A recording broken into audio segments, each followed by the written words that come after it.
오늘 아침에 새벽 기도 때 제가 분명히 온라인 방송을 틀었는데 뭔가 문제가 생겼는지 바로 꺼져버려서 실시간 방송이 안 나갔다는 것을 뒤늦게 알게 되었습니다. 그래서 지금 그래도 혹시 매일매일마다 그 말씀 진행되는 거를 원하시는 분도 계실 수 있다고 여겨서 오늘 아침에 설교했던 내용들을 잠깐 간단하게 다시 한번 전하려고 합니다. 오늘 본문 말씀은 갈라디아서 2장 20절 말씀이었습니다. 갈라디아서 2장 20절 말씀. 이제는 내가 사는 것이 아니요 오직 내 안에 그리스도께서 사시는 것이다. 이제 내가 사는 것은 나를 사랑하사 자기 자신을 내어주신 하나님의 아들을 믿는 믿음 안에서 사는 것이다 라는 그 말씀이었습니다.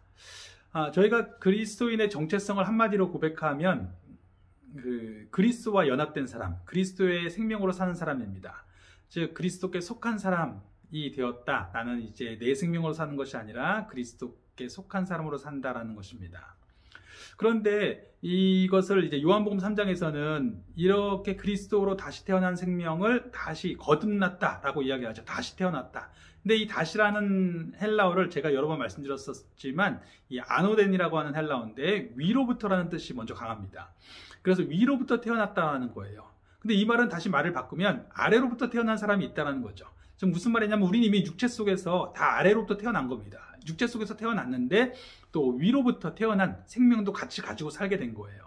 자, 그런데 이 육체 속에 살아가지 않습니까? 그러니 육체 속에 살아가는 동안에는 이 육체로부터 태어났기 때문에 육체의 생명을 따르고자 하는 마음이 당연히 있는 것이고 또 위로부터 태어난 생명도 있기 때문에 이 둘 사이에 함께 서로 거스르는 이 모습이 있게 되는 거죠. 그래서 저희가 갈라디아서 5장에 이야기하는 것처럼 육체의 소욕은 성령을 거스르고 성령은 육체를 거스른다. 즉 둘 사이가 서로 내가 어떤 것을 따르냐에 따라서 삶의 자리가 달라질 수 있는 그러한 다툼이 그러한 어떤 치열한 어떤 전투라고 할까요? 그런 모습이 우리 삶 가운데 자연스럽게 있는 것입니다.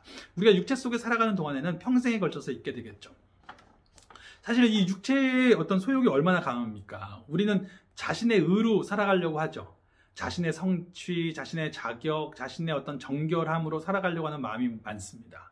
어떤 분이 천국 간증을 하는 걸 들었는데 이런 얘기를 하는 거예요. 천국이 그분은 천국을 자주 가시는 분이더라고요. 천국을 자주 가시는데 갈 때마다 이제 느끼게 되는 것이 언제 갔을 때에는 자기가 이제 좀 하나님 앞에서 정말 열심히 살았을 때에는 그 천국의 보상들이 너무 잘 되어져 있는 겁니다. 자신의 집이 굉장히 화려하게 되어져 있고 그런데 자신이 좀 잘 못 살았을 때 가보면 그 공로들이 다 무너져 있는 것을 보게 되는 것이죠.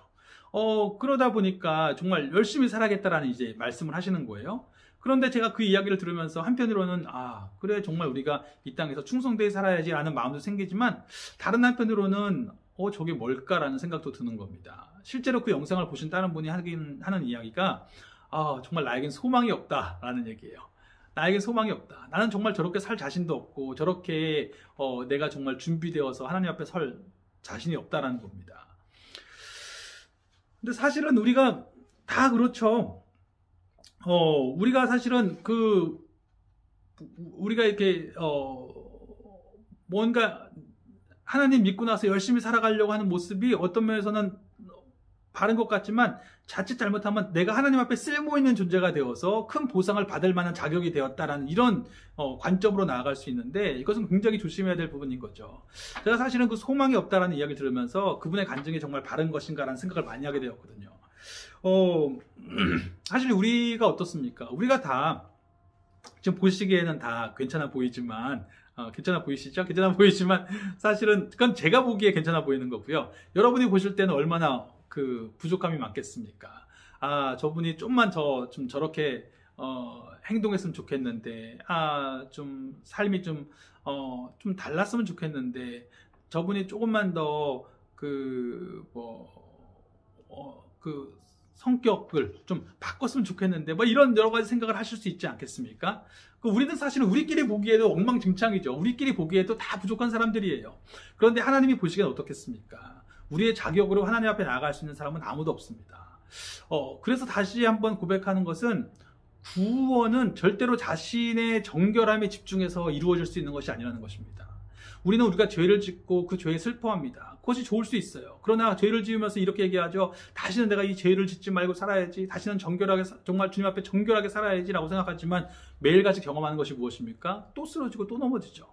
그렇죠? 우리가 우리 자신의 정결함에 집중해서는 도저히 구원을 얻을 수가 없습니다. 우리가 구원을 얻는 것은 우리를 위하여 자기 자신을 내어주신 하나님의 아들을 믿는 믿음 안에서 사는 것입니다. 하나님이 우리에게 아무런 자격이 없지만 하나님의 은혜로 그 아들을 내어주셨기 때문에, 예수님께서 그 자신을 내어주셨기 때문에 그 예수님의 공로 힘입어서 하나님 앞에 나아갈 뿐입니다. 예수님의 의로 사는 것입니다. 그런가 하면 우리는 여전히 내 뜻대로 살려고 노력을 하죠. 하나님 뜻대로라고 말은 하지만 내 뜻대로 안 되면 화가 나요. 내 뜻대로 안 되면 분이 납니다. 내 뜻대로 살려고 한다는 건 뭐예요? 결국 내가 다 이루려고 하는 마음이 있는 거예요. 내가 생각하는 그림대로 다 이루려고 하는 마음이 있는 겁니다. 얼마나 고단합니까? 내 삶을 다 내가 이루려고 생각하는 대로, 그런데 내가 생각하는 대로 되지 않잖아요. 남들이 끼어들고 예상치 못했던 일들이 들어오면서 당황합니다. 그리고 그렇게 되면 분이 납니다. 원망이 되고 다툼이 돼요.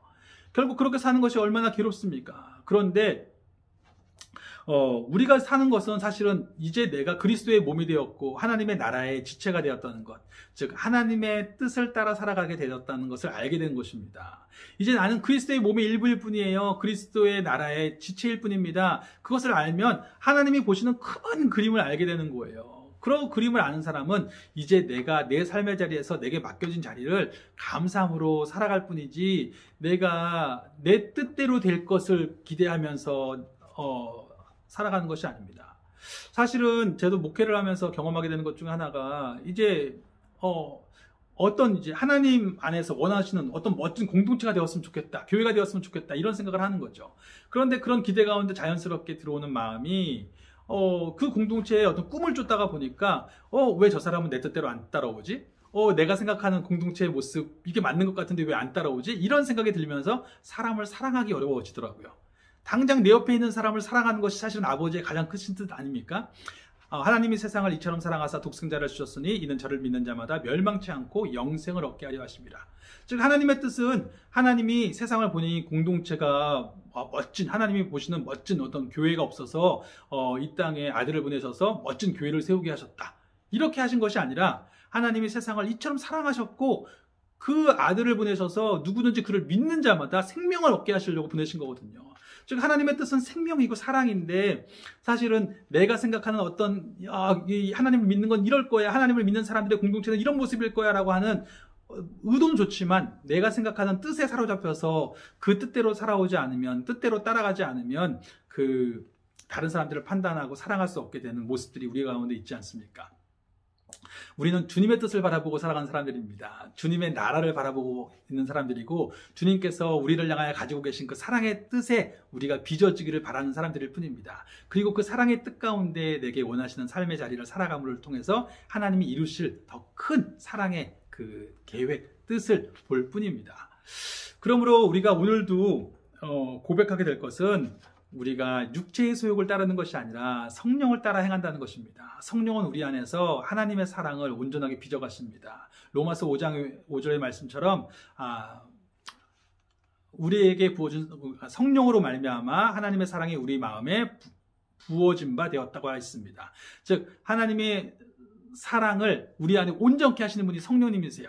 오늘도 그 성령님 의지해서 나아갈 뿐입니다. 성령님, 나로 하여금 내가 이제 나의 의를 의지하려고 할 때마다 잠시 멈추어서 성령님께 나아가서, 성령님께서 나로 하여금 나의 의가 아니라 나를 위하여 자기 자신을 내어주신 하나님의 아들을 믿는 믿음, 즉 예수 그리스도의 의로 오늘도 살아가게 하시고, 또 나의 뜻으로 살아가려고 할 때마다 성령님께 잠시 멈추고 나아가서 하나님께서 이 땅을 바라보시는 마음이 무엇인지, 하나님이 오늘 나에게 어떠한 모습으로 사람들을 대하고 어떠한 모습으로 살아가기를 원하시는지 그것을 묻고 그것을 따라가서 하나님께서 이루실 더 큰 그림을 바라보면서 오늘 내게 맡겨준 자리를 살아가는 것, 그럼으로써 하나님이 세상을 사랑하시는 그 마음 가운데 내가 온전히 빚어지는 것, 그 삶을 살아갈 수 있기를 소망합니다.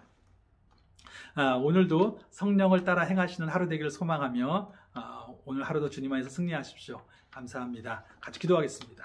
하나님 아버지 감사합니다. 오늘 아침에 새벽기도 때 쉴 시간이 안 돼서 아버지 이 시간 이렇게 말씀을 다시 한번 전했습니다.